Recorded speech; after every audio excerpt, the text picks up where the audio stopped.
Hoje nós vamos ver as formas planas e não planas. As formas planas nós classificamos em polígonos e não polígonos. Aqui são os polígonos, formados apenas por segmentos de reta, e aqui os não polígonos, que tem parte arredondada. Mas tanto os polígonos como os não polígonos, eles são formas planas. O que seriam então as formas não planas?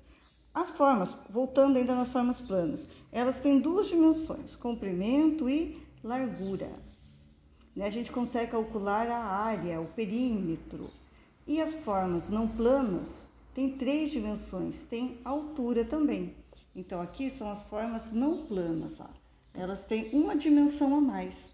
E nós conseguimos calcular dessas figuras também, o volume. Como assim poderia calcular o volume da forma plana? Da forma não plana? Por exemplo, você conseguiria colocar água nesse retângulo e calcular quanto de água eu consigo colocar nesse retângulo? Não.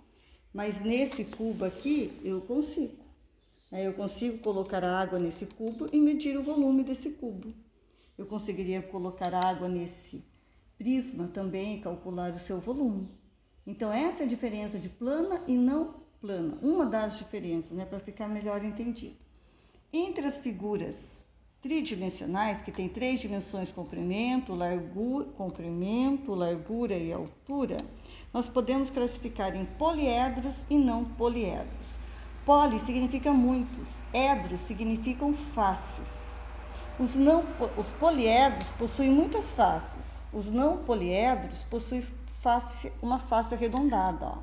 Nesse caso aqui, esse cilindro. Depois a gente vai ver certinho o nome deles, ó.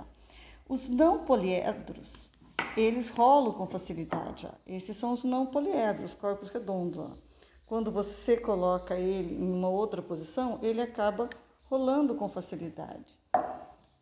Os poliedros não rolam com facilidade, ó. Você pode mudar a posição dele, que ele não vai rolar com facilidade. Então, esses são poliedros e esse é não poliedro, que tem uma parte arredondada, ó. Voltando aqui para o livro, ó. Esses aqui, todos esses aqui, os poliedros e os não poliedros, nós chamamos de figuras tridimensionais.